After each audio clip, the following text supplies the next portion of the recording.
What's going on, everybody, and welcome to episode 80 of the Game Room Podcast. I'm Rome. I'm Dev.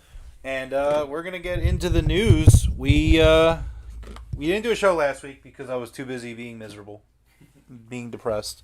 Terrible week for me, actually. Not going to lie to you. But how are you, Dev? I'm alright. Tired. Tired? Well, it's not going to get much better. You're going to keep being tired for the next... couple minutes. 70 years, I was going to say. Oh, yeah. But... You're on for the long run.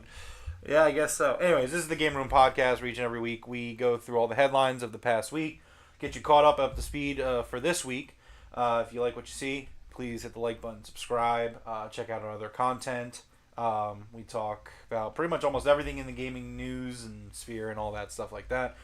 Make sure you join the Discord, which can be found in the description below, where we can continue the conversation there.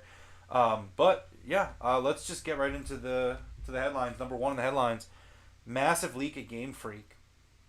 Oh, did you have breaking news? Oh. That you wanted to bring up?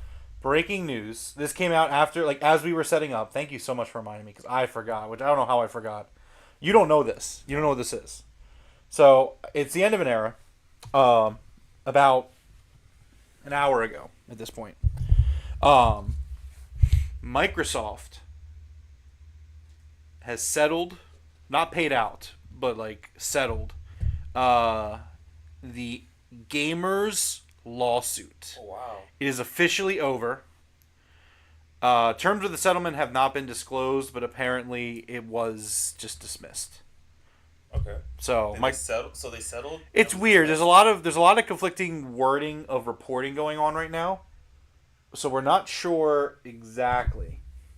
But we know that the issue is settled and dismissed. Okay. So it's the end. So Dev, what are your thoughts on Finally. the gamer lawsuit? Finally. If I For me, told it you was that this is over. going to be ongoing for years, It was over for me a year ago, but the nightmare just kept going on. the national nightmare is finally over. The gamers lawsuit. Well, there's It's your breaking finished. news. There's your breaking news.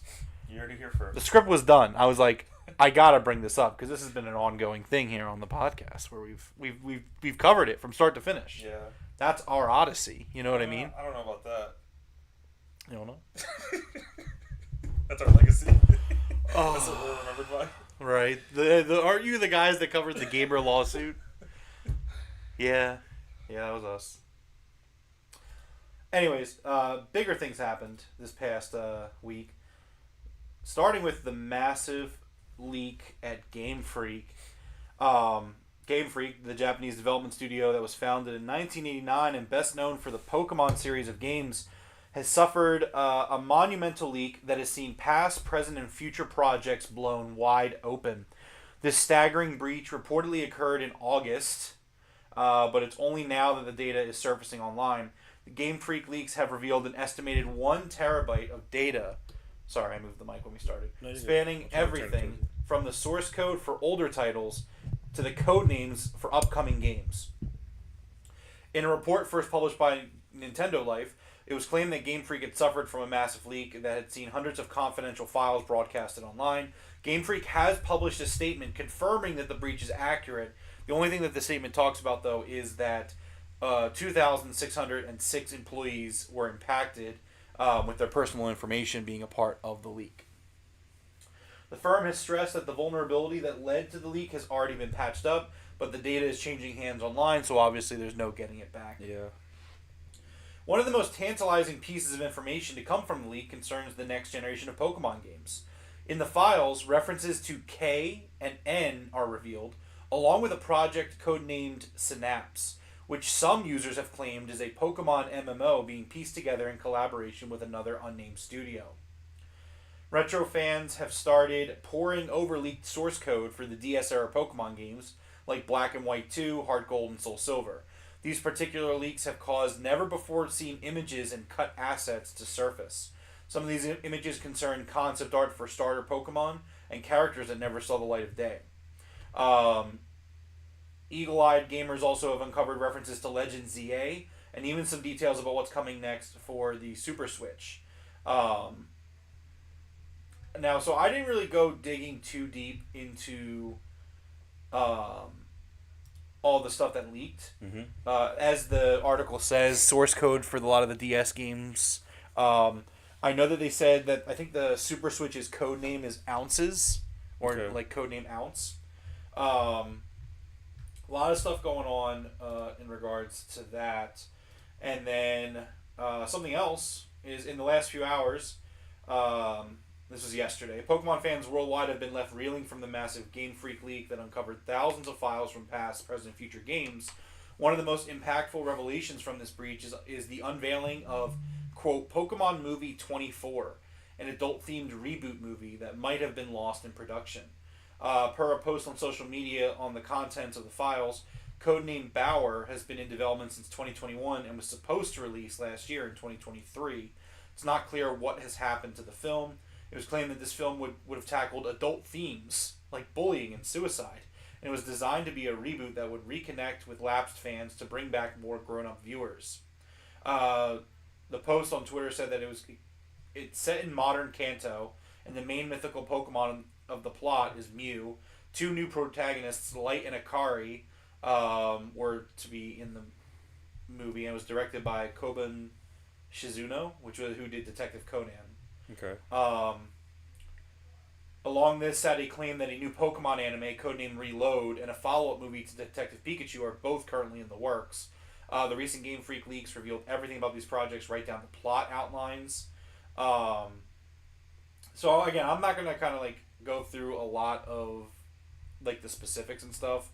But that information's out there if you want it. It was kind of, for me, it was similar to like the Insomniac leaks that happened. Was that this year or was that last year? God, time is just non-existent. Yeah. It was either late last year or it was this year. I don't remember, to be honest with you. Either. But the Insomniac leaks, when they happened, like, if something came across my feed, like, I looked at it, but I'm not really seeking it out. Okay. But there is a lot of cool stuff. I mean, like, I have seen things come across my feed, like unused Pokemon concept art, which I thought was really cool. Yeah, there was some really cool stuff going on there. Future game stuff sounds awesome too. Yeah, some stuff about Typhlosion, which, man, what are we doing? Uh-oh. As a society, what have we done? Was he changed? There was some lore okay. about a Typhlosion. I don't know if how badly do you want to know about this lore that came out? Not that bad. I can tell you. Are you sure? If you want to tell me, yeah. Go ahead. All right, I'm going to actually pull up a tweet about it. In the meantime, Dev, what is your take on these leaks? I mean, it sounds like they have a lot of games in development. One of them, the MMO, I'm a little interested about that. I don't know. I can't really see them. That's a very unlike Game Freak and Nintendo thing to do. But I don't know. We'll see. I'm hoping we get an official announcement soon for these Pokemon games. I would hope so too. I mean, hey, when the one thing that like eyebrow raised for me when they were like Pokemon MMO, I was like, yeah, give it to me. Like that's just what I want. Okay, so here is okay. You know what? I'm not gonna read word for word. I'm gonna read the tweet that showed the information from the leak. Okay. So this person, they post this, and this was part of the Giga Leak. So this is information that they worked on. It's a story about a Typhlosion kidnapping a girl, gaslighting her, and making her give birth to half human, half Pokemon children. There's no way. There's no way. It's real. There's no way. It's real. That was somebody's fan fiction that No. they put in the file. I'll read hold on. So I'm not gonna go. It's story. Someone wrote this. Like I'm just gonna read the first line. A long time ago, when the boundary between Pokemon and humans was unclear. Period. No. That's the first sentence. Okay. So Typhlosion, like, look, I'm standing by my It's guy. not canon. It's leaked. It's. I'm standing by my guy Typhlosion. A lot of people on Twitter are like, Typhlosion did what? Can you blame Typhlosion? It sounds like it's the humans person's fault. Yeah, it sounds like you should have left the Typhlosion alone. Yeah. So yeah, that was something that came out. And obviously the leaks had like really just kind of started coming out and hitting the internet. So we're not really gonna. I mean, I'm sure we're gonna talk more about this in the future. Dang, ruin that boy's reputation in one. You know what? I'm standing by Typhlosion. Like, that's one Typhlosion. I'm not gonna stereotype all Typhlosions to what one Typhlosion did. Okay? Like, I'm not doing that. We don't do that here. You know. So. Anyways, that's the Pokemon leaks. Hope everybody's happy. I hope we're all happy that we all went and got all this information from Game Freak. Yeah. Find out that Typhlosion is how should I don't know how to say it. I don't know either. I don't want to get like taken off YouTube. I don't want to get taken off YouTube. I don't want to do it. Digiflosion. Oh no. Oh no.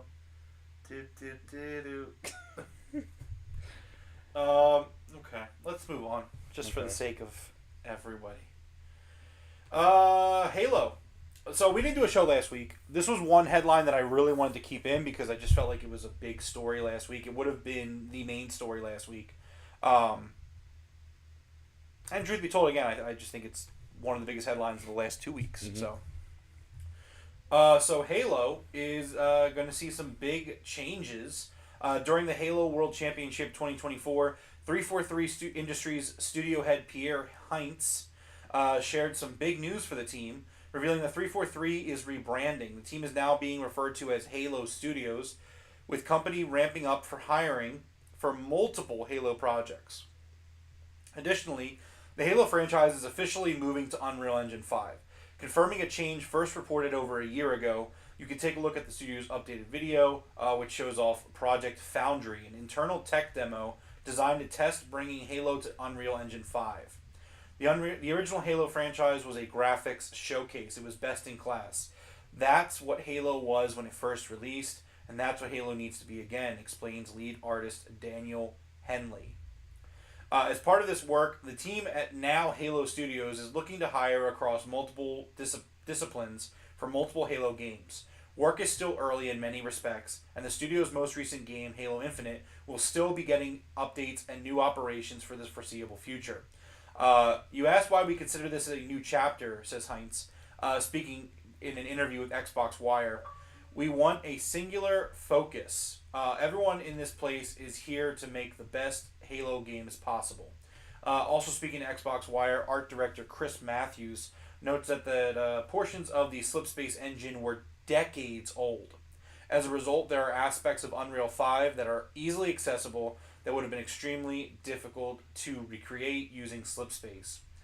Quote, Halo is such an incredible franchise, and it's awesome to see Halo Studios already pushing the boundaries of Unreal 5, says Bill Clifford, Vice President and General Manager of Unreal Engine at Epic Games. We're honored to support the Halo team in realizing their creative visions through Unreal Engine. Project Foundry's work demonstrates how they can bring Halo to life with beautifully detailed, uncompromised worlds. So, I mean, obviously, really huge news for Halo. Mm-hmm. My initial take is I love Halo and I want to see Halo succeed in the future. I do as well.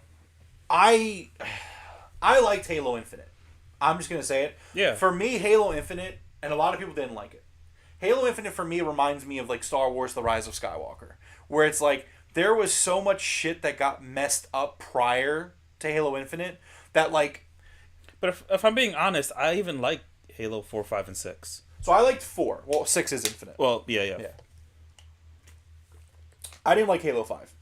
I think that there was a cool concept there that they just didn't go far enough with. I agree with that.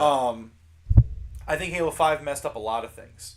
And so, like, I totally understand... The reboot. Again, like, Halo Infinite is, like, a very, very soft reboot. Because it's still a continuation, but they really kind of are like, hey, like, this stuff happened off screen. You're just going to have to trust us, bro. Yeah. Like, again, but that's why, for me, it's like Star Wars Rise of Skywalker, where it's like, in a vacuum, I like Halo Infinite. I think it does some really cool stuff. I'm specifically talking about the campaign. I think everybody likes Halo multiplayer regardless of the game. Mm-hmm. But like I think Halo Infinite's campaign does some really cool stuff. The open world was generally pretty cool. It was good. I would say it was higher end of good. Like an 8 out of 10. That's what I think I gave Halo Infinite when it came out. That being said, it's just like Rise of Skywalker, where it's like I watch Rise of Skywalker and I'm like, it's a really good movie. I'm enjoying this. Like, could it have been better? Absolutely, but it hits a lot of things for me in a good way. It checks boxes. But then when you kind of take a step back and you look at the grand scheme of things, it's like, oh well, maybe that's not very good. But like for me, a lot of the Rise of Skywalker's issues come from The Last Jedi, and I think Halo Infinite suffers from a very similar thing, where it's like a lot of my issues with Halo Infinite come from issues that I maybe stem from Halo 5. At least for me. I'm just speaking for myself. So, as someone who liked Halo Infinite, I'm okay with them. Like, I want Halo to do well. I think 343 has a lot of issues. Whether you like Infinite or not, there was a lot of issues there. The Slipspace engine made it very hard for them to staff. There was management issues. There was a lot of issues. So, I'm very happy to see 343 hopefully the rebrand is more than just a rebrand. I think Hopefully that's why I think that's the cause of the name. I feel like a lot of 343 isn't there. The 343 that started that studio, they're not there anymore. Yeah, this is that's a new right. team, and 343 has dirt on its name. I guess you don't want to be associated with that 343 if you're trying to bring Halo into the next generation. Right. So No, I completely agree with you. And I'm just excited. I think Unreal 5 is a really awesome and looking engine. Like everything I've seen from Unreal 5 is just great.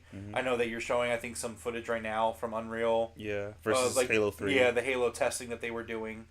So I'm generally really stoked. They're making multiple Halo games at the same time, they said. So hopefully we get some really cool stuff being done there. And like a kind of a side thing, and obviously time will tell. Like it's really soon to make a kind of observation like this.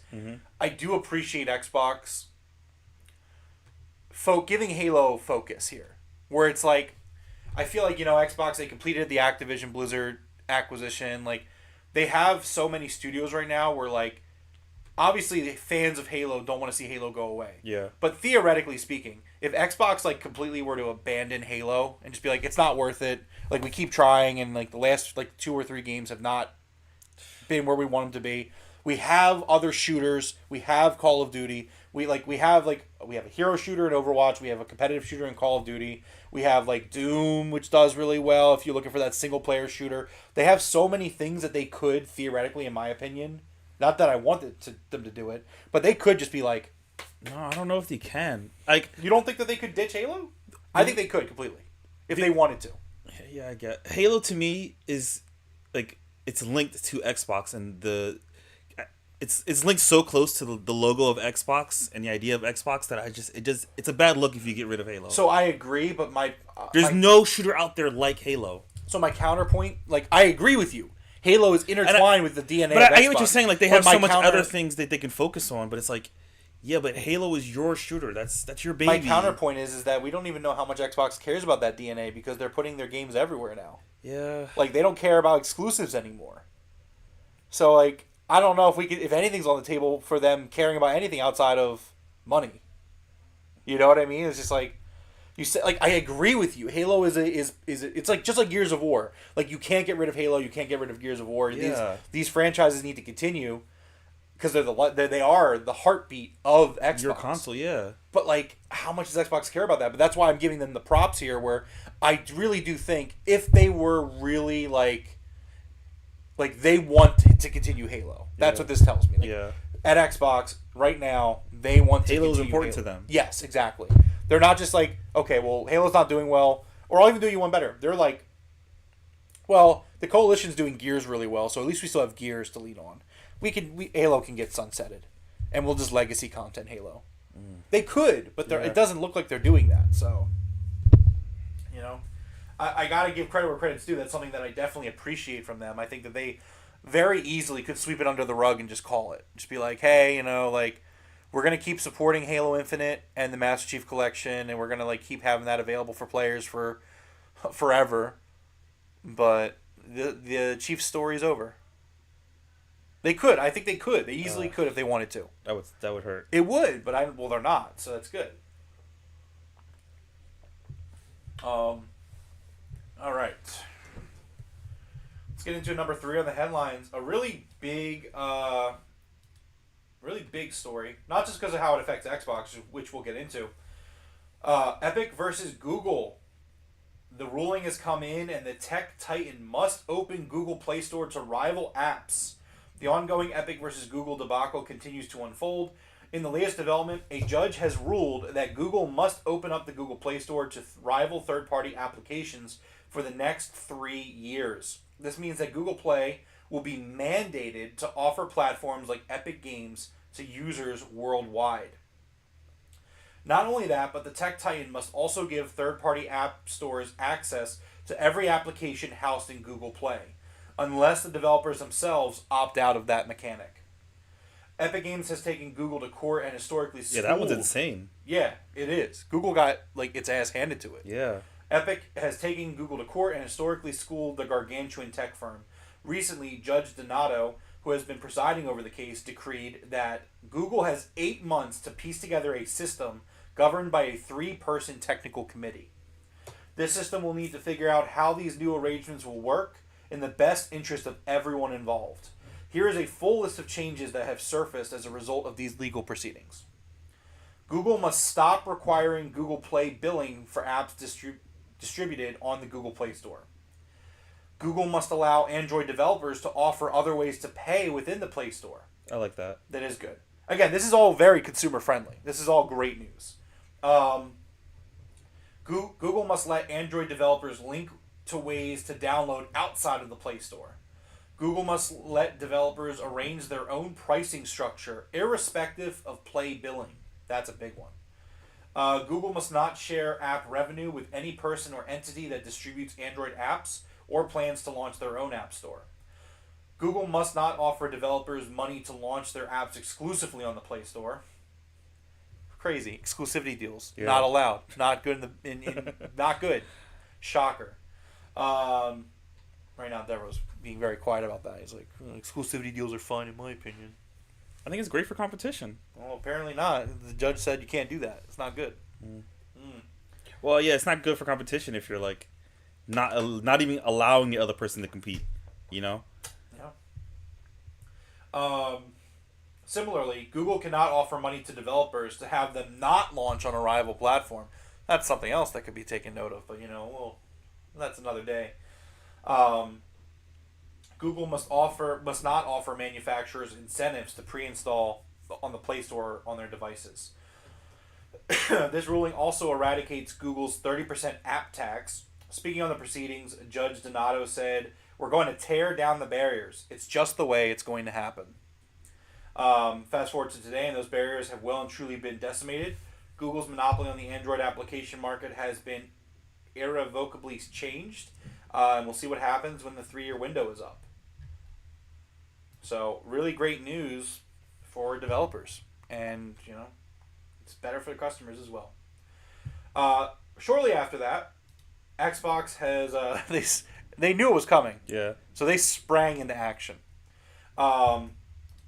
And that starts with Xbox will be selling games directly to mobile starting in November. Big changes are coming for Xbox users on Android. Starting in November, Xbox app users on Android devices will be able to buy games and play them through Xbox Cloud Gaming, including their existing library, as shared by Xbox President Sarah Bond on Thursday via Threads. She doesn't use Twitter, which is smart. Threads. Yeah, I guess so. It says via Threads. I think that's probably like the first time I've seen. Yeah, it's the first time it's come through Threads, right? Yeah. I think she is still on Twitter though. I don't know. Whatever. This comes shortly after Google was ordered to, by a court to open up its mobile storefront. Quote: "The court's ruling to open up Google's mobile storefront in the U.S. will allow us more choice and flexibility. Our mission is to allow more players to play on more devices, so we are thrilled to share that starting in November. Players will be able to play and purchase Xbox games directly from the Xbox app on Android," Bond said. This comes as Microsoft recently combined the Xbox app and Xbox Game Pass app, which we talked about in the last podcast, with the former gaining most of the latter's features. The Game Pass app has been depreciated, with Xbox Cloud Gaming currently moved to xbox.com/play. With support for buying and streaming games added to the Xbox app on Android devices in November, players will be able to instantly buy a game and then play it through Xbox Cloud Gaming, delivering on a feature that's been promised to Xbox players for years. Players don't have to rebuy their favorite titles either. It's all the same Xbox library, so the games that you already own come with it too. It's not clear at this point, however, what, if any, games will be excluded due to publisher constraints. Speaking on the Xbox 2 podcast, managing editor of Windows Central, Jez Corden, added that it won't be the full catalog, with sources indicating that players can expect batches of games rolling out over time and being tested. I just think this is really great for Xbox. Being able to open up your storefront on the mobile app, that's something that I've really wanted to see them do, even though I don't know how much I personally am going to use the cloud streaming. Just being able to, I can't tell you how many times I'll see something about a game, and I'm not buying my Xbox. I'm like, oh, I want to add that to my wish list on Xbox or something like that. Being able to really go into the marketplace at that point and do things like that. I mean, you can do that now. I don't think you can add things to your wish list on the Xbox app. Oh, okay. You'd have to go through the web browser. No, the Xbox app I don't think has that stuff. Okay. I could be wrong, but last time I remember trying to do that, I couldn't do it. Yeah. At some point over the last year or so, I definitely tried to do it and it didn't let me because it just didn't exist. Yeah. I went on the app and I was searching games and it's I couldn't find storefronts. I had to end up having to go through the browser, which okay, it's that. Yes, I could always do it on my phone, but I don't want to go through the browser. I want it on the app. You have an app. I want to use the app. So Dev, what are your thoughts on this? No, it's huge. I mean, Epic has really been leading this fight with both Google and Apple, and yeah, it sounds like they're going to be winning on both sides. We're going to be seeing a lot more shops, different types of shops, a variety.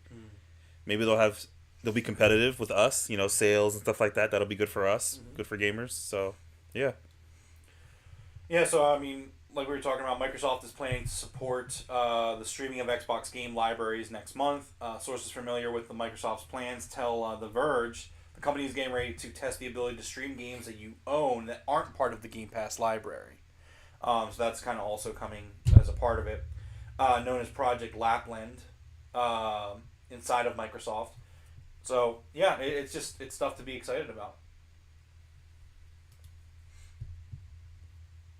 Speaking of which, number 4 in the headlines, it was announced today that Call of Duty Black Ops 6, Modern Warfare 3, and Call of Duty Warzone are all coming to cloud with Game Pass on October 25th.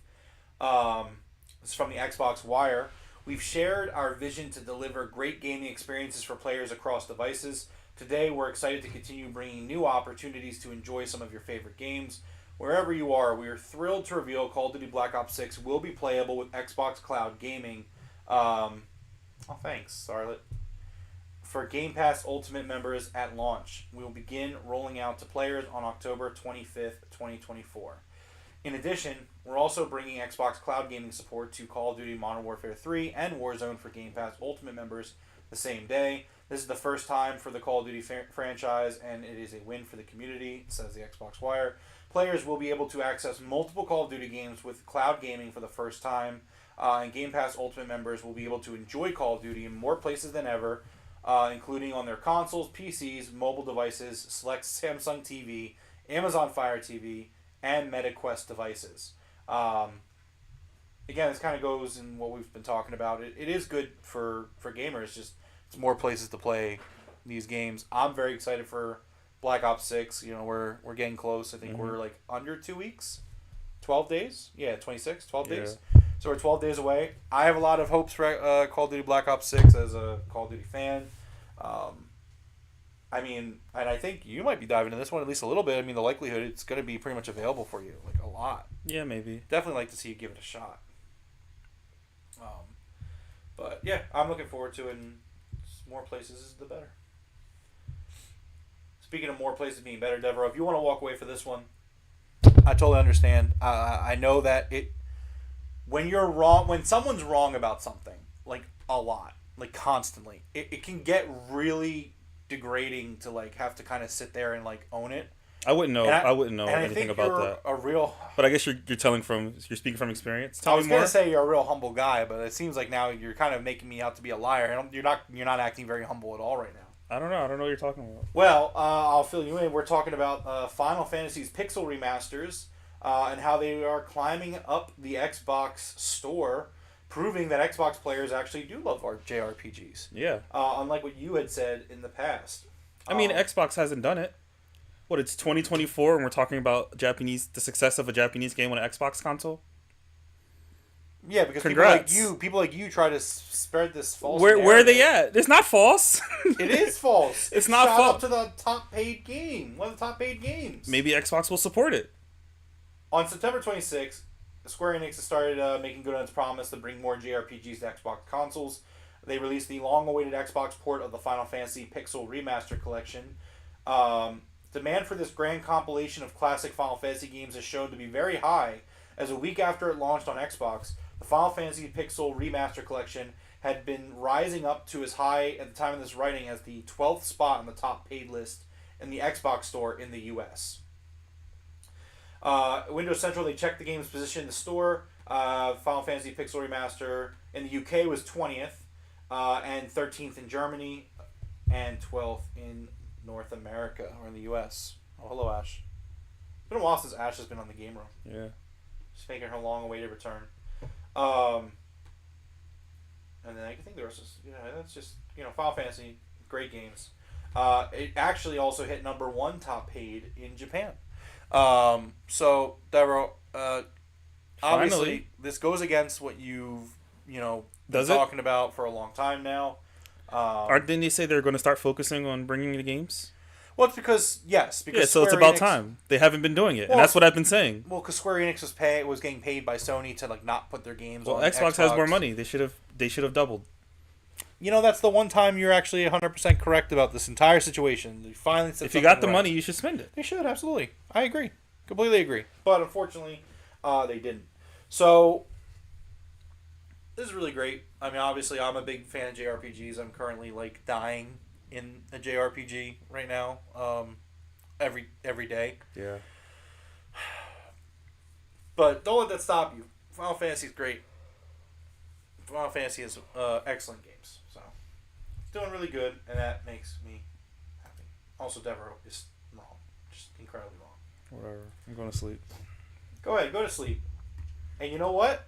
Number 6 in the headlines, Nintendo has announced a fucking alarm clock to wake you up. Oh. Devereaux. In September, there was an FCC filing that we talked about. We were like, what is this thing that Nintendo is filing patents for and stuff, right? Well, we know what it is. It's an alarm clock. Alarmo. Alarmo. It's so alarming how much I hate this. Why do you hate it? The new clock features a number of sounds and scenes from various Nintendo games, It's awesome. while also reacting to body movement. Introduce a little play to your wake-up routine with Alarmo, the interactive alarm clock from Nintendo, Nintendo said.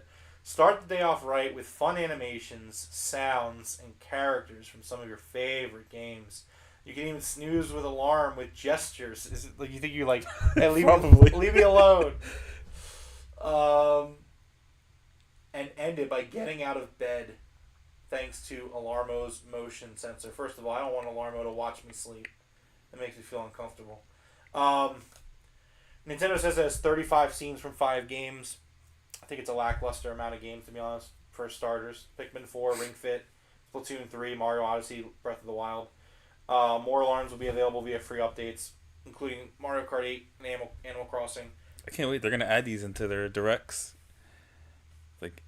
Incoming in 3 months. It's going to be a big announcement for the next game coming to Alarmo. That's great. It's $100. It's $100. Yeah. Are you buying it? No. Why not? You seem really excited about it. I already have an alarm clock. I don't need to spend $100. I don't even pay for YouTube. You think I'm going to You are spend a $100? you are a mongrel. You are a savage. I forgot. It's free. Why am I paying for something that's free? Why would I pay for something I already own? I mean, I guess it's fun. It has games on it, right? Well, you don't play games. Yeah.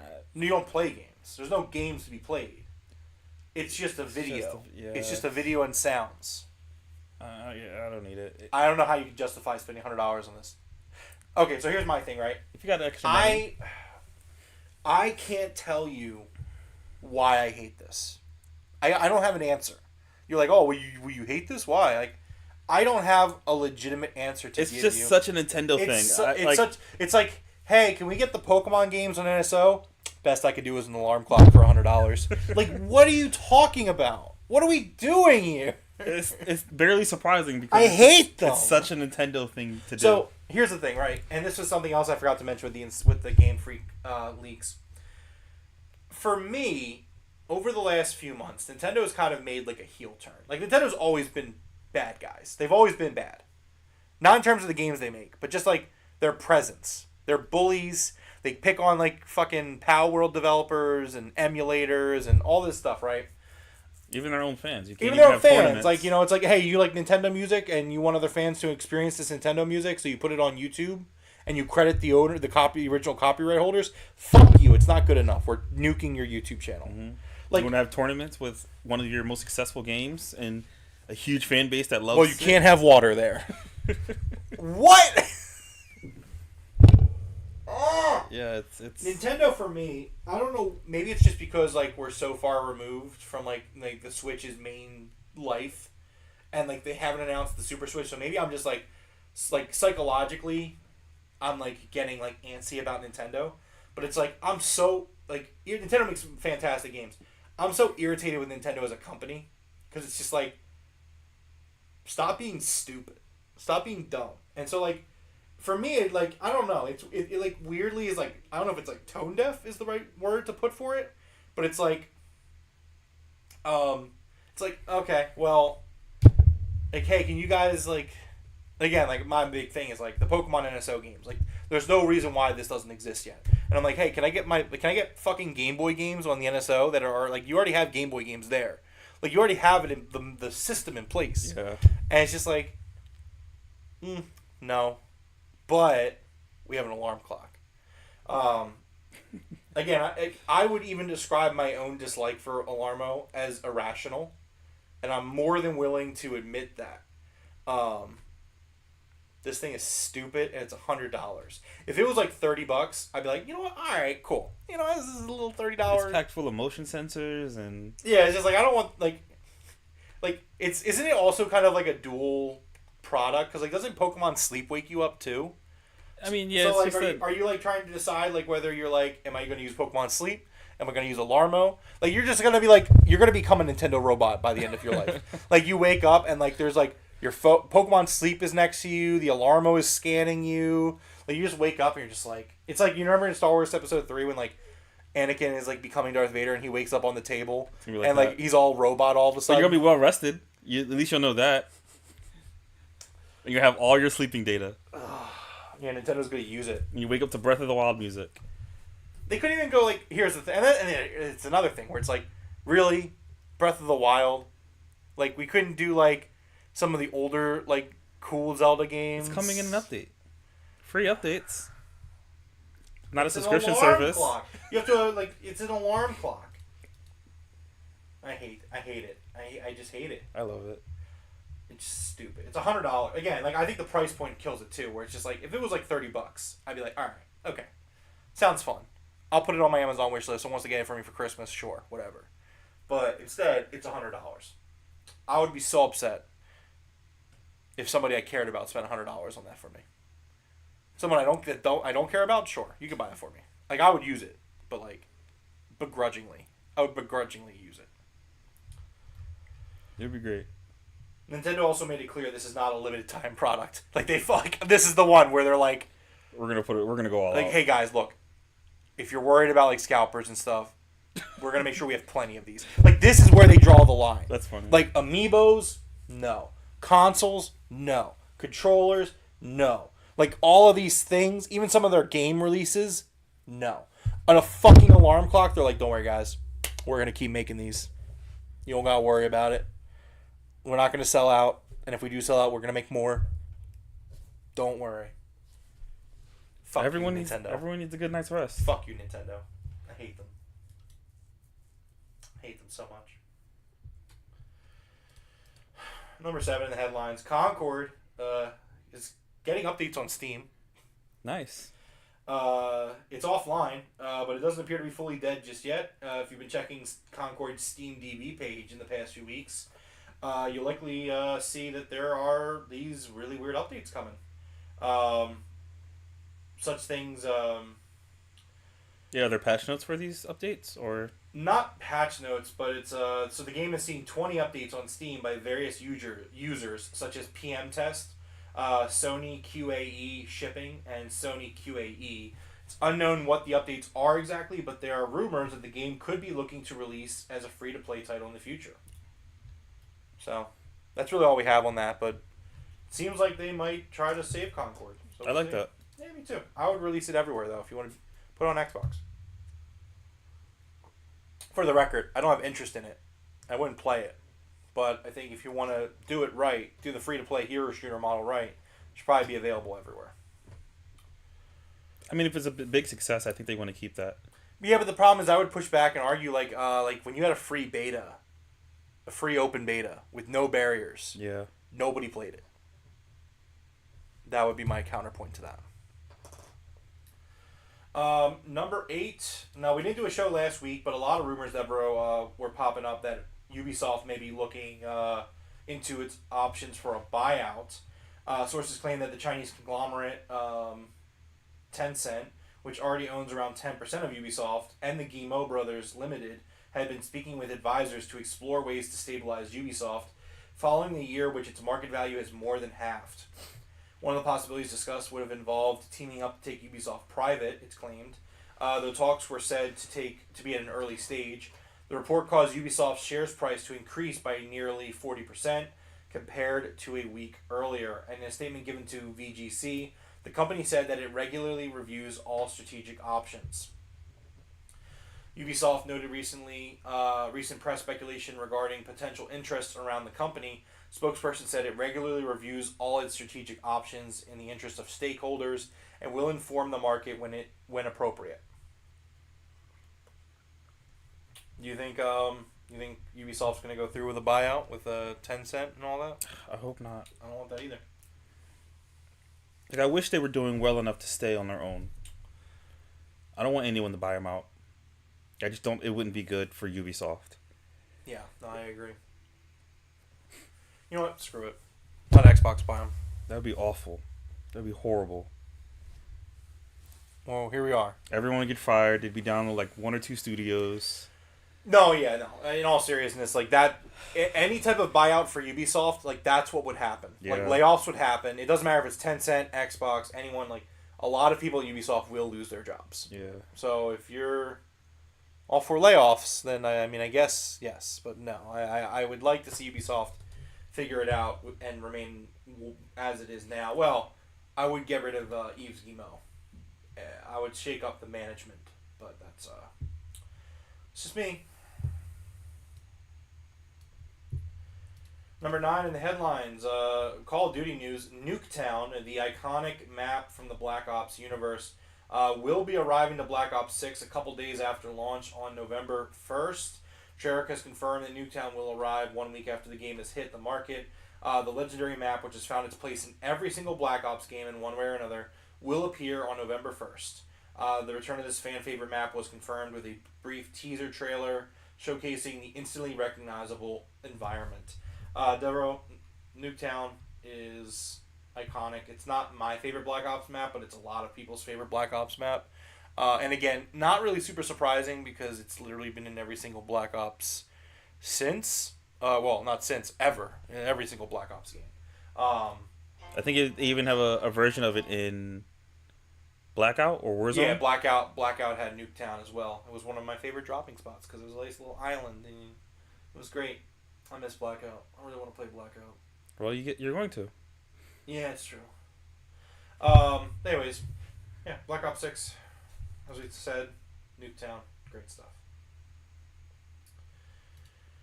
Number 10, the headlines, a really weird one that I came across. Apparently, Roblox is... So they responded to a report that claims it inflates its player numbers by up to 42%. A report from Hindenburg Research via the Wall Street Journal claims that Roblox has been inflating its player numbers as much by 42% since 2021. The firm states that its research is based on interviews with multiple former Roblox employees. Hindenburg's research also reveals that Roblox moderation systems to keep children safe from adult content does not work. This included the research firm creating a new account and listing their age as under 13, but found the Roblox search bar still allowed the user to find adult content easily by searching for adult. The firm says that it found one group openly trading child pornography and soliciting sexual acts from minors. That's crazy. That's Roblox.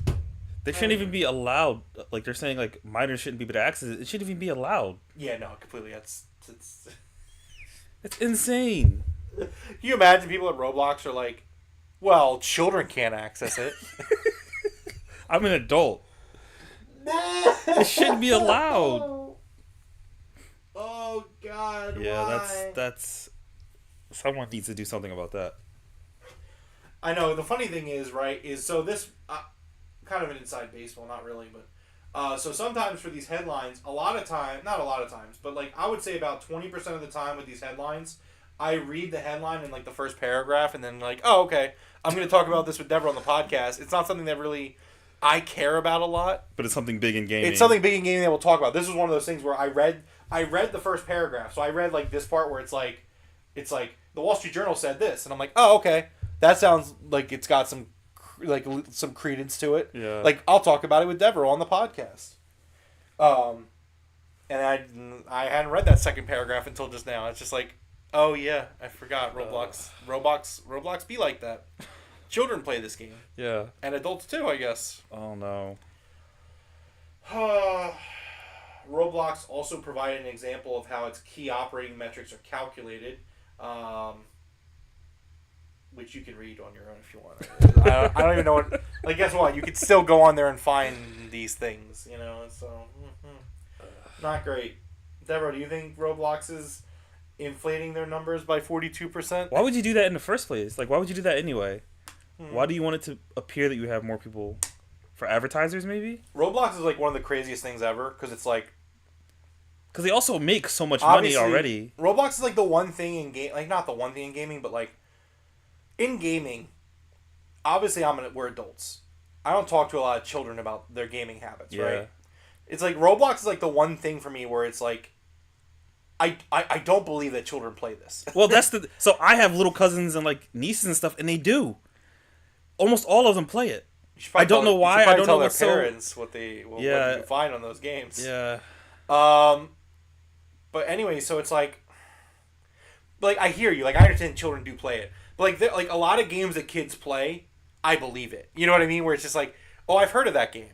Like, okay, it's not a game for me. Yeah. But it's like it's on my radar where I know of it. But like this is one. Roblox is like one of those games where it's like there's no way children play this. Like they do, but like none of the children like in my family or like you just never hear about it other than like absolutely never outside of big headlines and numbers. But like I'll hear it at like family functions, like kids are like, "Hey, play with me." It's like So you like, probably shouldn't be searching for that. Yeah, oh no. It's like no, I don't think anybody should do that. They should definitely have some type of moderators and just give it anything that's not for kids.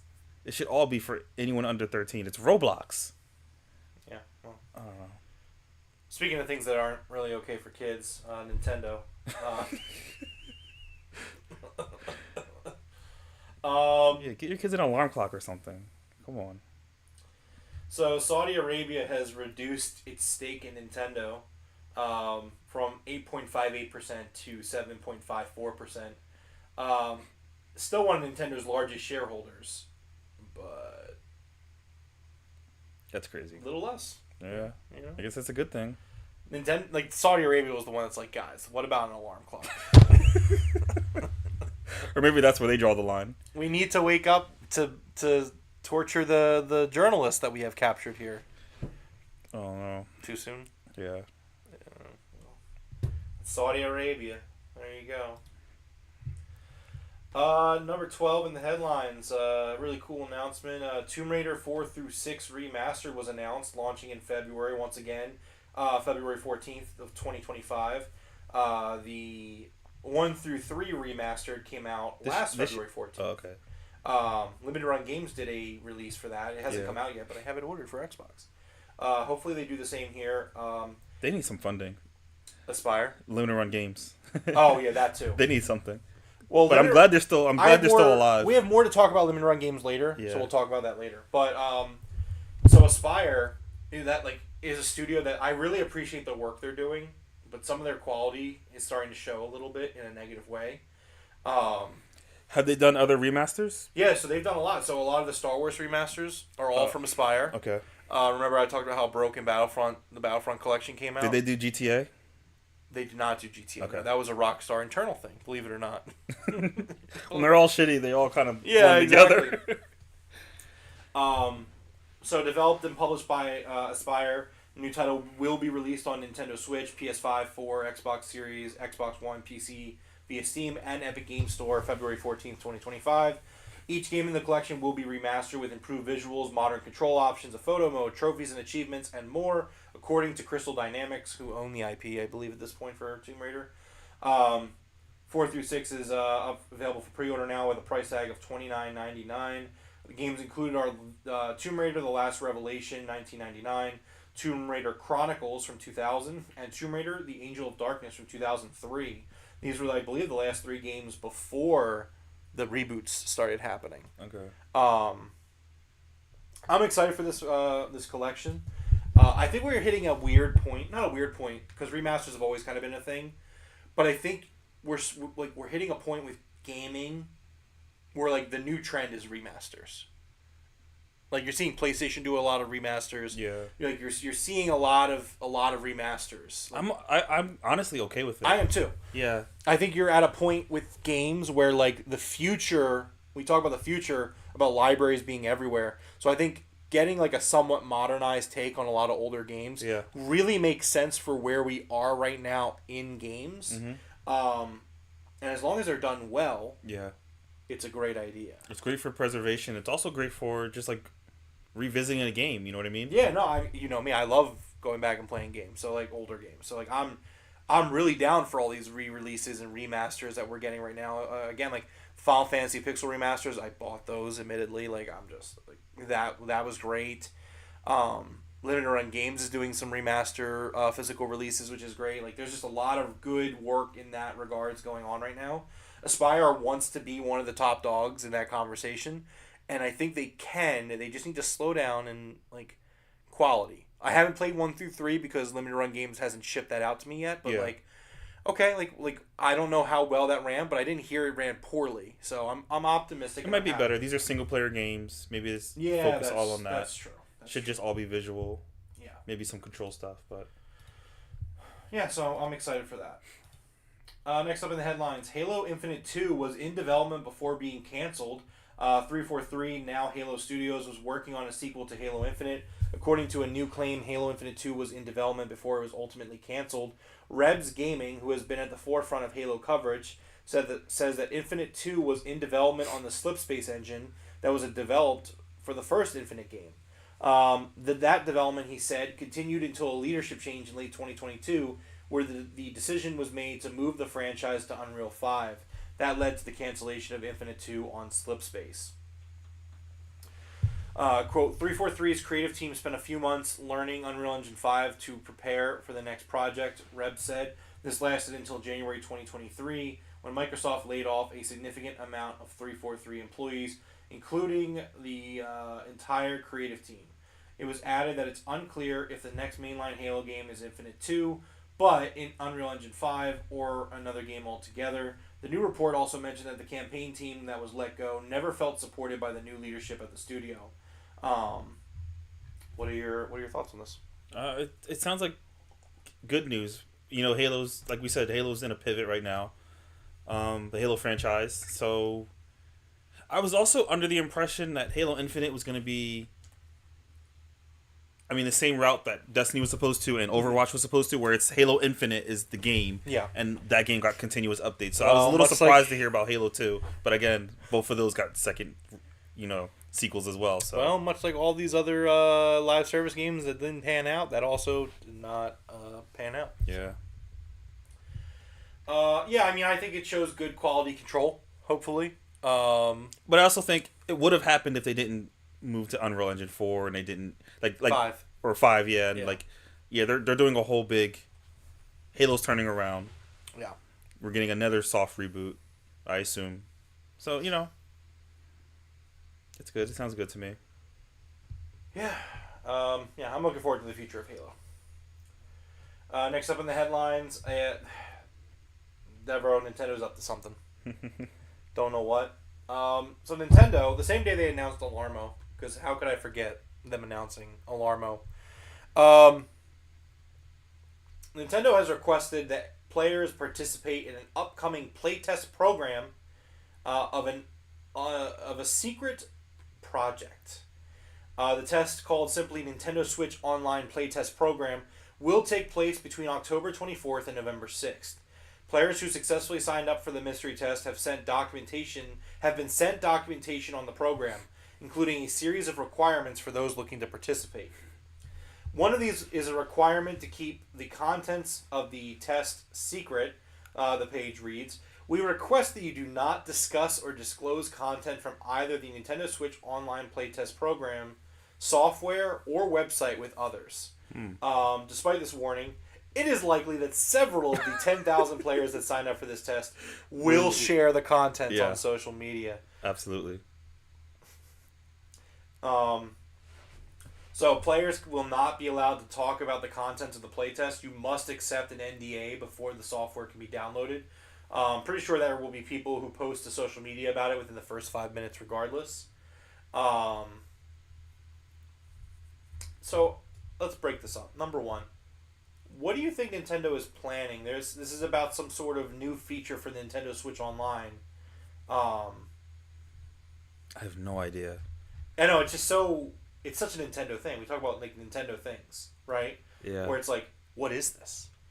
Like they just came out and they're like, hey, we need like 10,000 of you to try this out. Yeah, it's crazy. Don't ask questions. It could be something really cool. It could also be something very Pointless. mediocre. Yeah. Yeah, it's such a Nintendo thing. It's like, hey, we found a way to like make it so like you could like have smoothies. You know what it's gonna be? People. You know how they have. What was it? They had Tetris 100, right? Yeah. And then they did Fox Zero 100, or they did F-Zero 100. And then they're doing all these 100 games like mini. Yeah. They're gonna do Pokemon 100. I don't know what it is. I don't know what it's gonna be, but that's what I'm guessing. I don't know if this is a game. It seems like it's a feature. Yeah. That's the thing. I don't know. Yeah, I don't that know. being said, maybe it's voice chat. It could be something as simple you as fucking imagine. It could be something as simple something as voice chat. Yeah. And like, why were you keeping that secret? Like, you know how Xbox has like the Xbox Insider program where it's like you sign up and they're like, hey, like you guys are gonna get to beta test all these features. Yeah. And they're super open about all of it. Yeah, they just put it out. They're like, hey, here's this month's beta update coming in. Beta users are gonna get this. We're gonna test it out. Something you guys as regular Xbox users can expect. Totally open. Nintendo's like, Secret. you're not allowed to know about this. It's Picto Chat 2. I'm excited. Picto Chat 2 coming to the Switch. No. It's Alarmo. Yeah, it's the new Alarmo. It's Alarmo integration. Yeah. I don't know, man. Like, I'm excited, but it's again like my Nintendo tolerance level is like at an all-time low. I feel like just out of sheer annoyance with them, it like existing. Yeah. It's like Nintendo blinks. It's like, can you not be so loud? There's also no way all 10,000 people are going to keep their mouth Oh, shut. absolutely not. That was gonna be my second question. How long do you think it takes? Day one.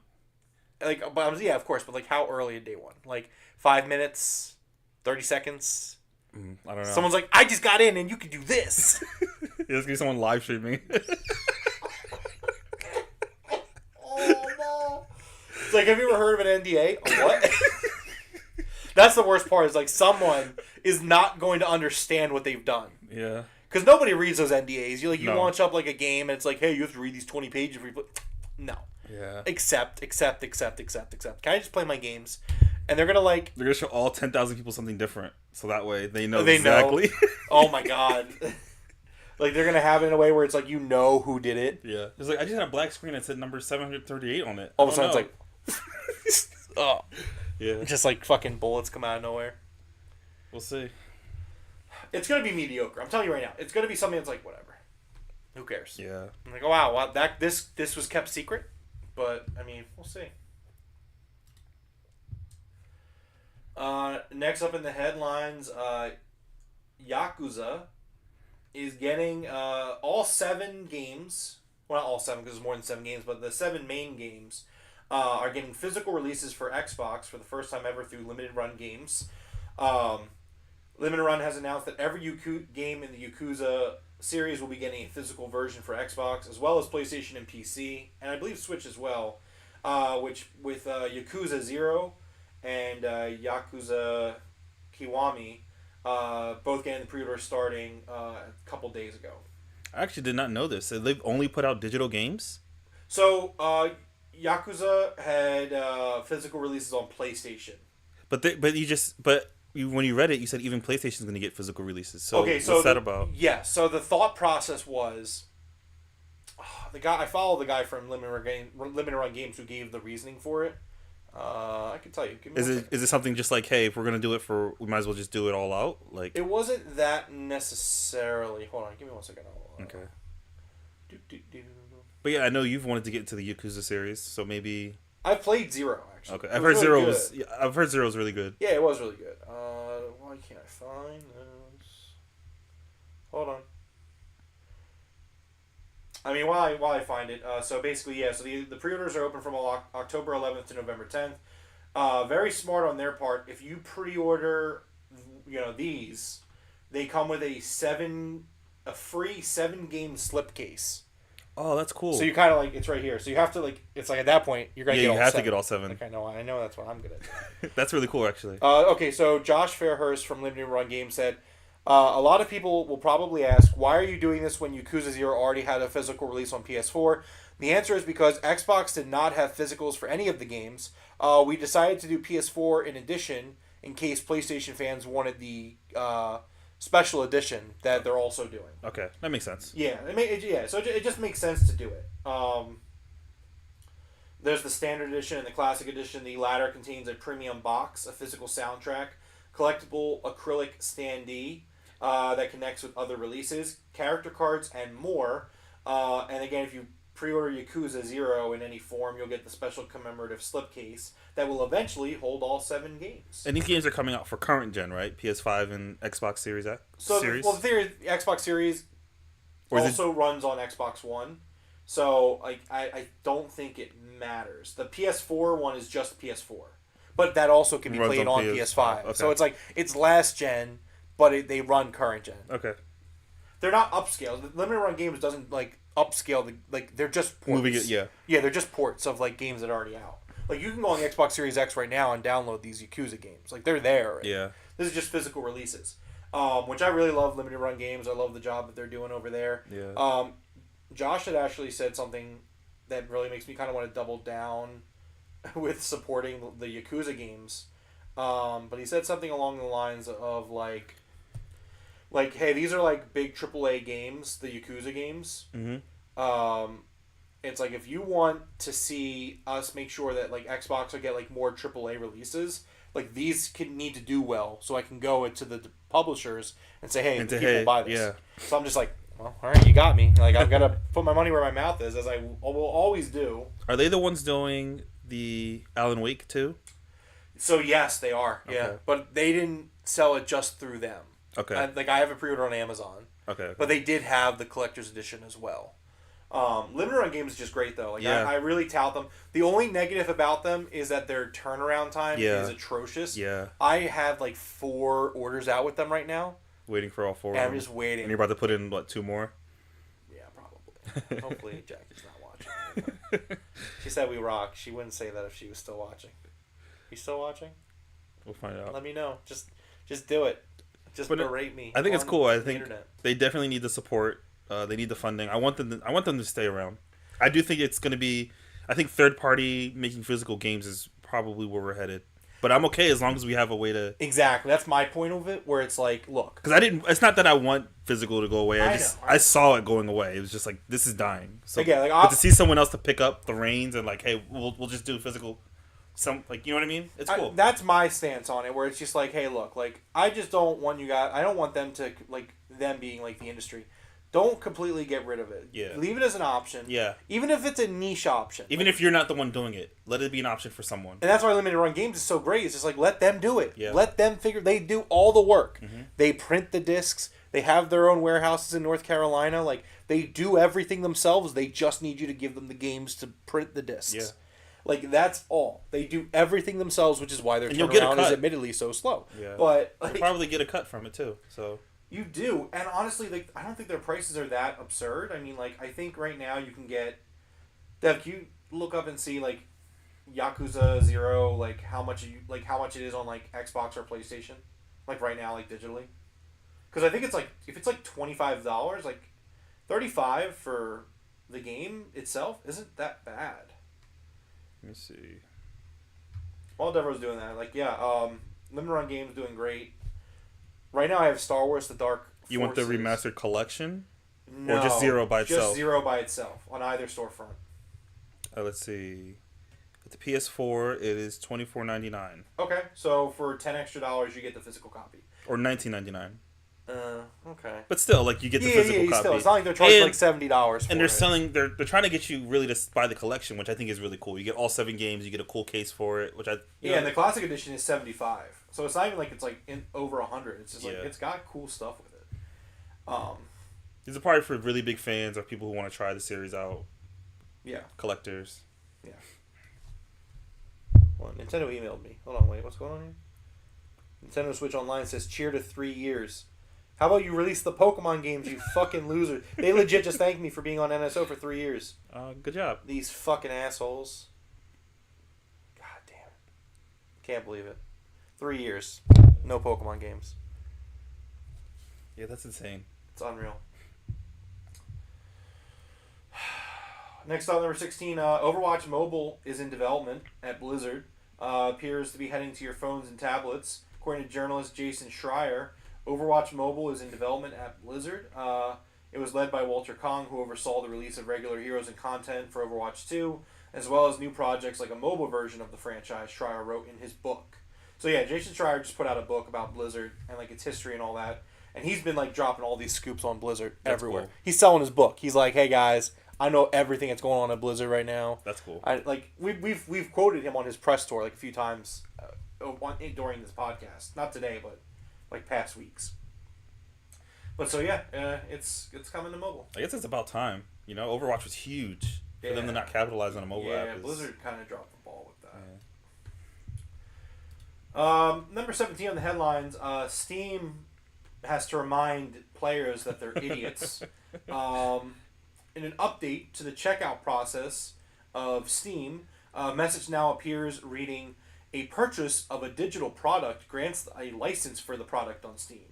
While this has always been the case, people are fucking dumb. I don't even want to go as far as people are dumb. They are dumb. I think when you have when you go into a store or a shop and you buy the game, I think you're kind of thinking you're buying the game. You know what I mean? Like No, it's digital. You're not buying the game. you can buy software. You can own software. Yeah, but not games. That's not how it works. It's digital games have never worked that way. Yeah, they have. Digital games? Yeah. No. You can for PC, yeah. You can buy a game and have it on your hard drive and play that game forever. You own that game. No, digital games. You don't own them. So, You can buy something digital and own it. no. Now you sound like the idiot. There's a reason they're putting this up there to let people know, like, you don't own this. You don't own this. You're an idiot.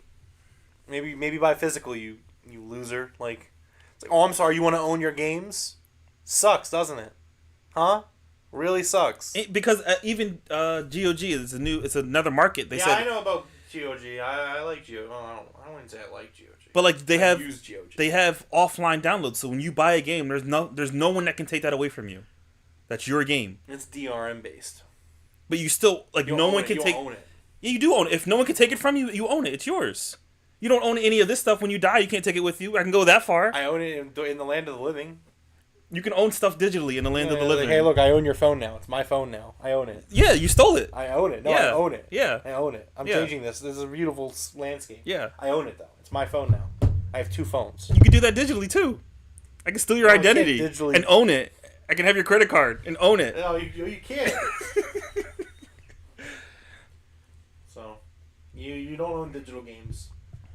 You idiots. I feel no sympathies for these idiots.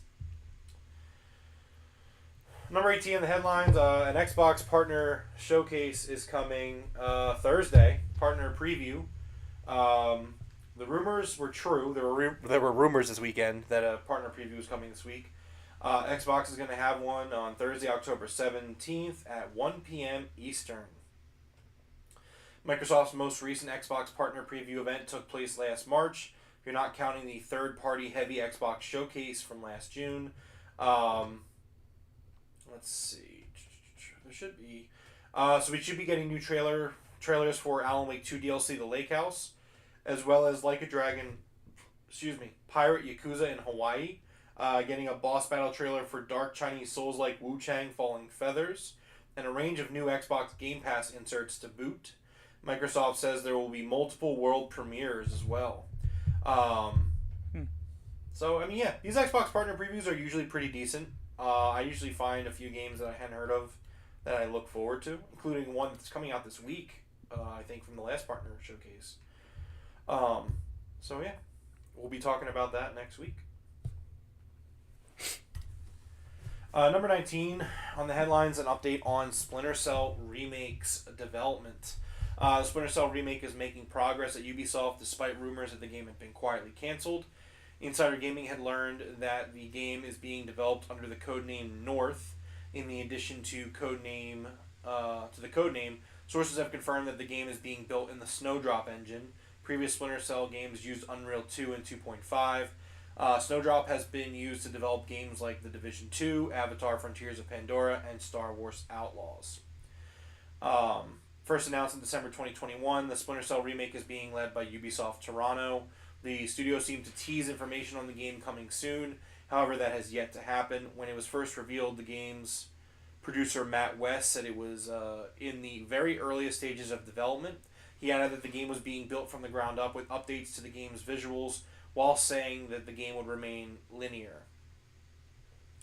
Quote, as we're building from the ground up, we're going to update it visually as well as some of the design elements to match player comfort and expectations. And we are going to keep it linear like the original games and not make it open world, West said at the time.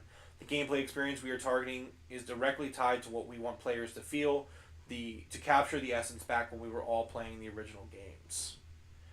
Sources suggest that the release date could come in 2026, but didn't want to be held to that time frame. So we're still a ways out from this, which kind of sucks, but it is what it is. It's been forever. It really has been forever. It's kind of ridiculous how badly Ubisoft dropped the ball with Splinter Cell. Yeah, it's pretty bad. Next up in the headlines, big changes to the U.S. healthcare system. Devereaux, healthcare is a huge problem here in America. Yeah. Huge problem. However, we have a plan as a country. We're just going to scatter med kits randomly around the country.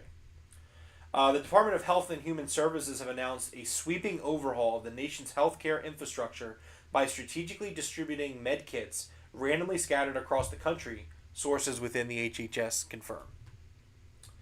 Quote, we've reached a critical juncture in this country. The new program, titled Operation Full HP, will allow patients to locate first aid kits in various locations, including, but not limited to, filing cabinets, near trees, and under the occasional park bench, said Deputy Health Secretary Carol Mulligan in a press conference. Doctors and hospitals are overwhelmed, and the cost of care is astronomical. By scattering these medkits nationwide, we're empowering individuals to take healthcare into their own hands, literally. Imagine you twist your ankle, and bam, there's a medkit conveniently hidden behind a fire hydrant. Patients, however, remain confused by the unconventional rollouts.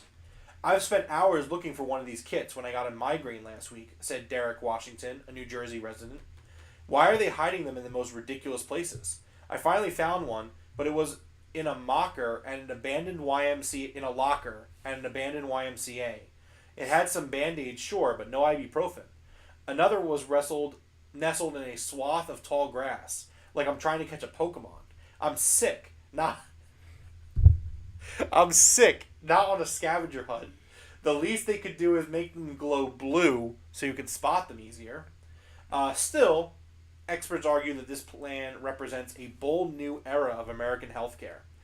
This is technically universal healthcare, said Dr. Jane Phillips, a professor of health policy at Stanford University. Everyone has an equal opportunity to find a medkit, regardless of socioeconomy standing. It's a free-for-all, and that's what makes it fair. Let's say you break your leg and find a medkit with oxycodone and a bottle of whiskey. You could trade those items with someone else who found a splint. In a way, it's the perfect blend of universal access and free market capitalism. As of press time, thousands of kits have already been delivered to empty wood crates, the stalls of bathrooms, and disused vending machines, with a rollout planned for 2025 to include burned out pickups, under piles of rubble, and in sewers. What are your thoughts on this? Anyone who joins our podcast in that time frame where you do these news articles immediately click out, You think so? or they put us in the right wing tab and then they click out. I mean, I'll stop doing them if you want me to. No, I think they're great. I think they're great. I Yeah. don't want to stop doing them. No. I like trying to have like one a week. Yeah. Hard drive is just so good. I saw this today and I was like, It's funny. it's really funny. And the best part is like I don't like it's like again I don't read this one specific like the hard drive stuff. Mm-hmm. I read the headline And then you just go. and I'm like, oh, this is hilarious. Like Yeah. I don't even know what it's like. That's why I said like, what was the one? It's like, wait, what was the line? like, why are they I'm hiding sick. this? I'm sick. I'm sick. I'm sick. I'm not a scavenger hunt. Yeah. Oh my god, it's so good. It's so good. Always appreciative of hard drive for all that they do. And the best part is like I put them in different places, so we don't end with it. Like you don't know what's coming until it's like, oh, it's one of those. Yeah. Number 21 is the GameCube about to make a comeback. Get your pinches of salt ready because it's time for Nintendo rumor discussion. In a break from the usual proceedings, this one is not about the Super Switch. Instead, the latest speculation is focused on a GameCube controller and how it might be making a comeback. This comes from a recent Reset Era thread via a hidden one on Fami boards, where user Random67 goes into component shipments, and they believe are for Super Switch production and other Nintendo products. And yes, one of those other Nintendo products is naturally a GameCube controller. Rumors of a new GameCube pad for Nintendo Switch Online most likely have been doing the rounds for a while, notably flagged by data miner Luigi Blood earlier this year, but Random67's recent post suggests the controller is now in active production. This is thanks to shipments of Rumble Motor TRW1230, prepare for a lot of codes like this, and its attachment to the mysterious HGU0480 project, which is believed to be an upcoming controller of some sort. According to the Reset Era post, TRW1230 is the same rumble motor that is currently used in GameCube controllers, and the same one that appears in the NSO N64 pad, though the post claims it's unlikely that this part order relates to the pre-existing N64 model. So Deborah, do you think that Nintendo is going to continue to deny us Pokemon on the NSO and instead go with GameCube games? Yes. Yeah, I yes. could Yeah, absolutely yeah, yes. yeah. That was kind of a layup. I Yeah, kind of yeah. gave you that one. I thought about it at first. I was gonna say, wait, no, that's exactly what they're gonna do. Yeah. We're gonna get GameCube games, which I I mean, mean, can I get these Game Boy games? Just can't. Best I can do is Mario Sunshine. I'm okay with that. I am too, for the record. Yeah, for the yeah. record, I'll take GameCube. Put some GameCubes. Yeah. If I was Nintendo, and we've talked about this a lot here on the podcast, I'm saying, hey, Super Switch, NSO on Super Switch comes with GameCube. Okay. That's what I would do. My delusion of wanting to play Chibi Robo is still alive. So Yeah, because that game costs like $300 now on GameCube. Yeah. So, best of luck to you. yeah. That's like the only reason it's not in my collection.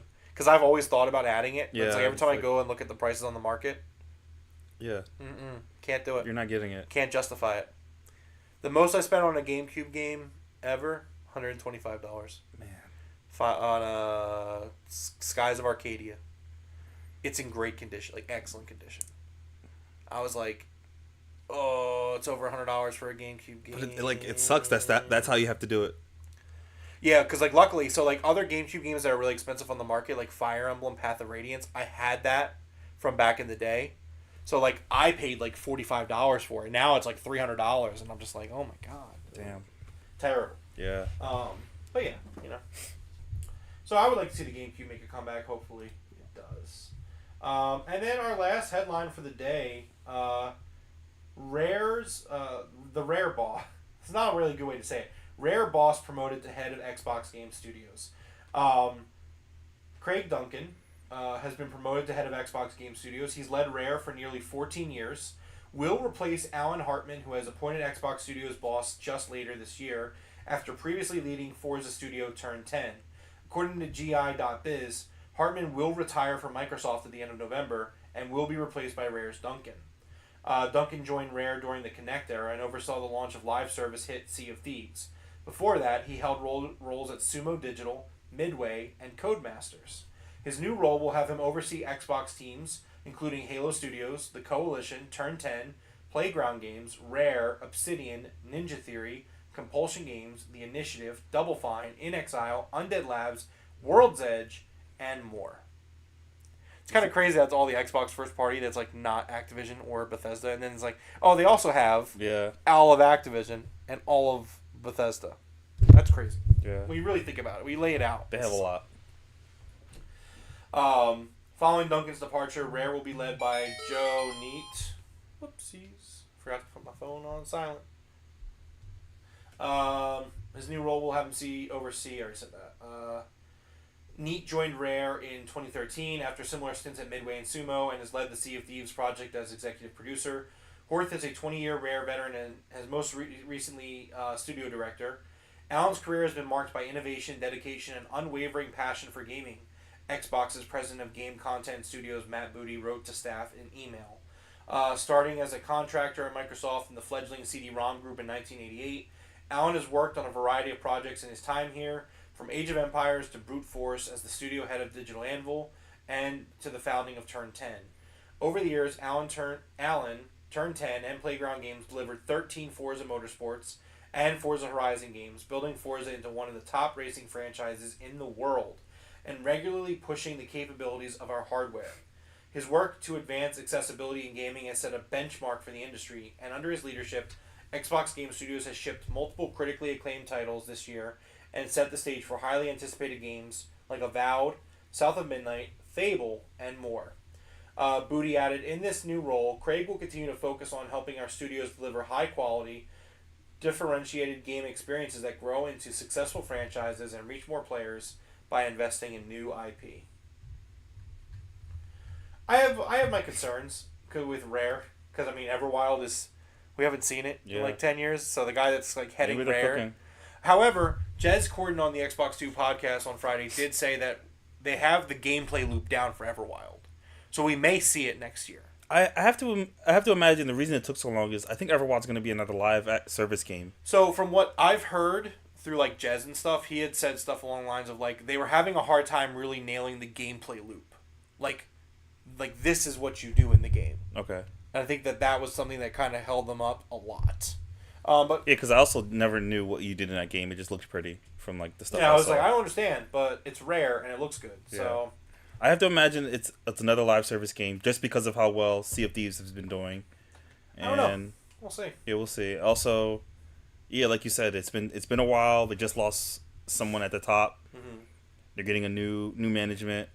So I don't know. We'll see. We'll see how it goes. It sounds like everything's going smoothly though. Like none of this sounds like this is good news. Yeah. But like I don't know. I'm not worried yet, or Yeah. maybe at all. Or maybe not. Yeah, I mean, I'm not either. Yeah. My only concern from Xbox is the health of its ecosystem, which we've talked about in nauseam. I'm not going to get into it here, but Yeah. I think Xbox is doing a really great job right now, believe it or not, with everything else. Like Xbox's game, again, I'll go back to that actually real quick. Their game studios, like their first party outside of Bethesda and Activision, is really strong. Like they've built a really strong portfolio here. But they have to do something with it. You know what I mean? I know, but I'm arguing that they are. I mean, like Okay. the Coalition's making Gears, Halo Studios is making Halo. The Coalition has been an incredible developer. In my opinion, it's one of my favorite Xbox developers, if not my favorite. Turn 10 has been phenomenal with their Forza games. Playground Games is working on Fable, but also was making phenomenal Horizon games before that. Rare is like Sea of Thieves, which has been phenomenal. Obsidian has put out really good smaller releases, but they're also working on Avowed right now. Ninja Theory did Hellblade, which I stand by. Like, I loved Hellblade for what it's supposed to be, like what it is. It's great. Compulsion, has been cooking, and South of Midnight looks phenomenal. I'm very happy with that. The Initiative has really struggled, but Perfect Dark, when we saw it in June, it looks good, so we'll have to see when we get more of that. Double Fine is a studio that, admittedly, they put out Psychonauts 2, and then we haven't really seen much else from them. In Exile is working on Clockwork Revolution. Undead Labs working on State of Decay 3. It's like their studios are working on really promising games. And then you have Bethesda, and then you have Activision, and then you have Blizzard. And it's just like, Xbox is doing really well in that regards, and It doesn't feel like it. It doesn't, because it's just doom and gloom with Xbox, where it's Yeah. like, yeah, you guys are putting all these great games, but like, what if the ecosystem goes away?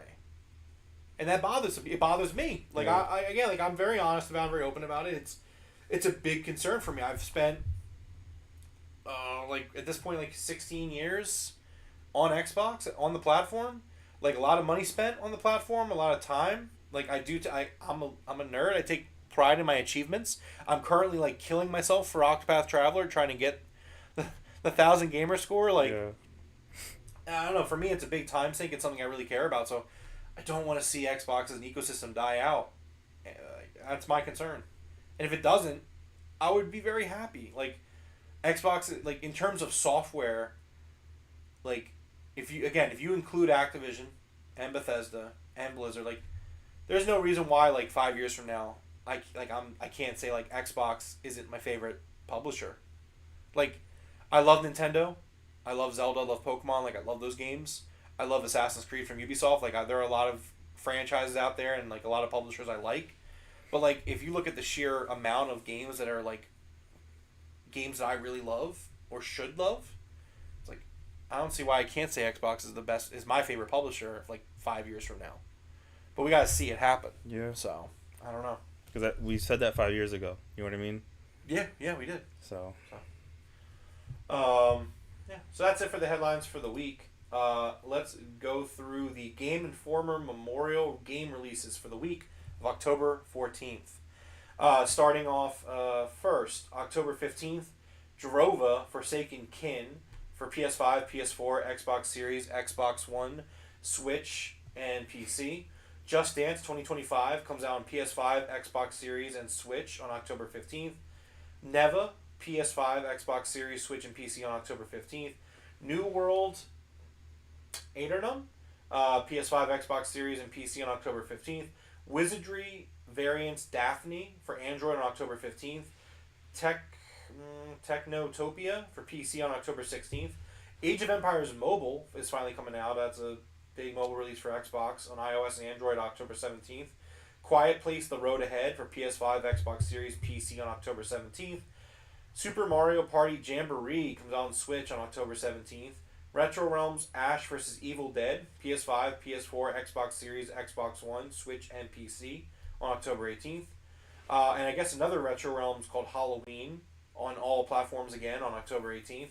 Teenage Mutant Ninja Turtles Mutants Unleashed for PS5, PS4, Xbox Series, Xbox One, Switch, and PC on October 18th.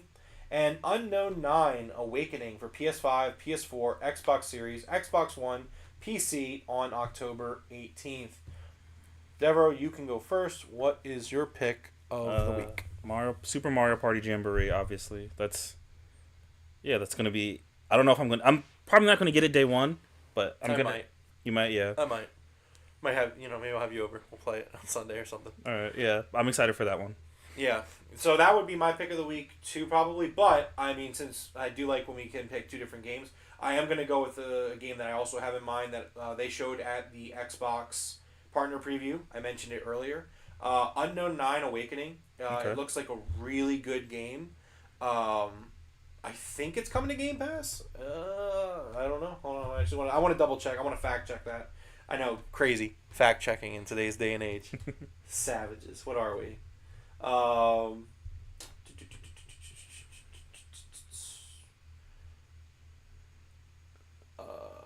Dead Air. Love it. I'm trying to pull up the gameplay for Yeah, I know you're trying to do that while I try to figure this out. So Unknown 9 Awakening is it coming to Game Pass? I forget if they said it was or not. Doesn't look too familiar to me. So we have seen it before. You play as a character, a young and courageous woman named Haruna, and you have like these supernatural powers. Looks pretty. Yeah, it's a really good. It looks really promising. It's a game that I'm really interested in. Again, they showed it at the last partner preview. I guess it's not coming to Game Pass. I feel like I saw something about it coming to Game Pass. Let me see. There's an Xbox trailer here. This came out 11 hours ago. Cinematic launch trailer. So if it's coming to Game Pass, it'll be on this trailer. I'll just I don't think it is. I don't think it's coming to Game Pass. But yeah, no, this is a game that I'm really excited for.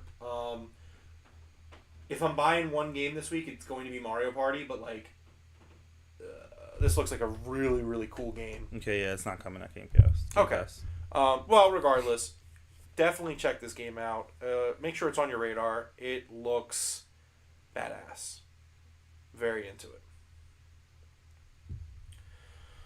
All right, so that's gonna pretty much do it for us here. I've been playing a bunch of stuff actually. So I am currently like failing at Octopath Traveler. The endgame boss is continuing to just destroy me. A lot of RNG bullshit that you kind of need to get through to do well with that. So I'm currently like making runs to that like once a week at this point. Because that's the biggest problem with it is that it's a time sink. So to get to the last boss, you have to run a gauntlet of like 8 bosses. And there's no saving. The 8 bosses are not hard. It's just time consuming. It's at a point now where I have it very like I'm wiping. You can get through the I 8, wipe yeah. I wipe the 8 bosses very quickly. But then Not very quickly, but I wipe them easily. It's very easy to do. And then you get to the last boss and it's a 2-part fight and both parts take about the first part takes about 40 minutes. that's crazy. And like it's not hard, but I have to stay up on it. Like if I'm not careful, if I make one wrong move, like because it's turn-based combat, if I waste one turn or a couple turns, I can get it turned around and lose right away. Mm-hmm. Now I haven't lost to this first boss, but again, it just takes like 30 minutes. Yeah. Mind you still can't save, and then you go right into the last boss, and that boss is completely RNG. He can wipe your squad no matter what, your full health, all your guys full health, wipe. That's crazy. It is. It's fucking ridiculous. You just need to get lucky with the RNG of it. After beating 9 other bosses. Yeah. So it's absolutely insane. I don't know if and when there's a quitting point for me. For me personally, like I've hit sunken cost fallacy mode, which for those that don't know, it's just like I've already put You're in too X deep. amount of resources in. Yeah. Like if I stop now, it feels like a waste. And like I enjoyed my time. Am I enjoying my time now? No. No, I'm not at this point. But like we're so close. It's like literally the end game boss, and then I just have to like load up a save file and do one other thing for an achievement, and like that's it. Okay. Like we're there. We're in the end game. I can't stop. In the meantime, I've also started Zelda Echoes of Wisdom. I'm enjoying it. I'm past the first dungeon. Currently working my way to the second. About that dungeon. game, I recently saw the article. I didn't read it, but it reminded me of something you said where Yeah. a lot of people are having frame rate issues with this Yeah. game. Mm-hmm.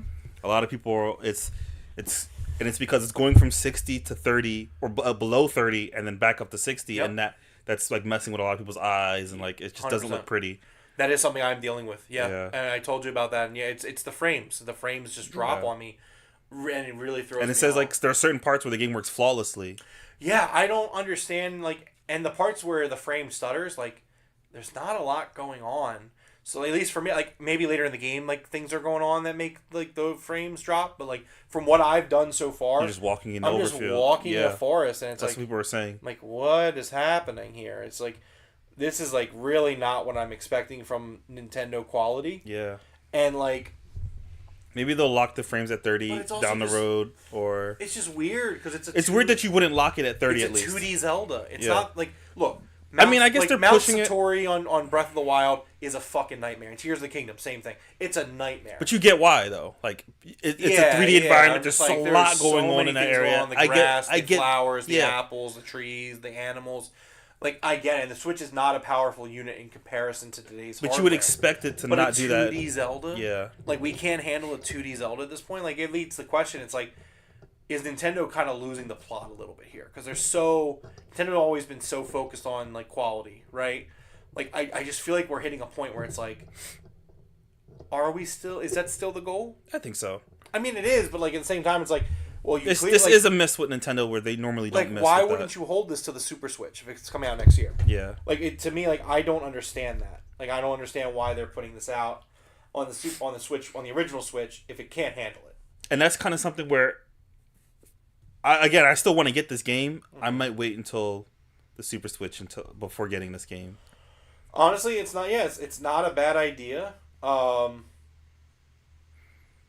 So I don't. It does sound like they're trying to squeeze out the end life of this as much as they can, and this game was probably slated for either the Super Switch was slated to come out sooner than it is, or this was slated for next year, and they're moving dates or something. Because a lot of people are struggling with this game. Yeah, I know. I don't know. So I'm doing that. I also am like knocking some short Game Pass games off of the backlist or the backlog. Played Little Kitty Big City. It was cute. It was fun. Took about 2 hours. All right. So I'm kind of just jumping around while like that's the problem. When I struggle on a game, I don't know what to do with myself because it's just like I'm making an attempt at Octopath, but then I'm also playing Zelda. But then I'm also like, hey, here's a quick Game Pass game I can complete in 2 hours and like get all the collectibles for real quick and make it feel like I'm not wasting my time. So I'm kind of doing all those things at once right now. Okay. Yeah, I'm still like slowly playing Pikmin, but also I put that to the side because I really want to play Inscription.